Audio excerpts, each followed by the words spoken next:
I fixed my titles, but I'm still not getting any views. My thumbnails look good, but I'm still not getting any views. How come I'm not getting any views? Does any of this sound familiar? My name is Daniel, and I'm here to help. This is the third step of our 4-step process to driving views to your channel. If you missed the first 2 steps, I'm gonna link them down in the description below, or maybe up here. Maybe up here. They'll be easy to find. Today, I want to talk to you about relative retention. Now, listen, if you don't know what relative retention is, then let me explain. YouTube tracks your average view duration, which means how long each viewer actually watches your video. If you look a little deeper, hidden in your analytics is something called relative retention. How the viewers are responding to your video minute by minute, second by second. You actually will see a graph of where people are watching more and where they're trailing off. You can see all of those peaks and valleys. Now, the reason relative retention is important is YouTube's ultimate goal is to keep viewers on the platform watching video content as long as they can. YouTube is a selfish beast. It wants the viewer to make all the decisions for it. Did you like that? Oh, I like it too. Oh, you didn't like that? I don't like that either. So we're always trying to get the viewer to watch as long as possible and give good signals to YouTube so that YouTube will catch on and go, oh, they like it?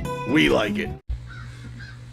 Even the birds agree. What relative retention actually measures is how well your video performs in front of the viewer compared to videos of similar length across the platform. So if your video can get above average relative retention, that means that YouTube will get the signal that this is a decent piece of content and it will start pushing it out more. But on the other side, you can learn from these peaks and valleys. If you see that your video comes in slow, you're taking too long to get to the content. If you have a thumbnail and a title that talk about how to get rid of poison ivy, then get to that quickly, because if people are clicking, they want to know how to get rid of poison ivy. They don't want to hear your intro and listen to your music. Trim your beginning down and try to get to the content quicker. If you look and you see big peaks in the middle, that usually comes from either people fast forwarding to that section or once they see it, rewinding and watching it again. That'll tell you parts of your videos that are really performing well with your target audience. So it's really important to look and say, that's what my audience likes.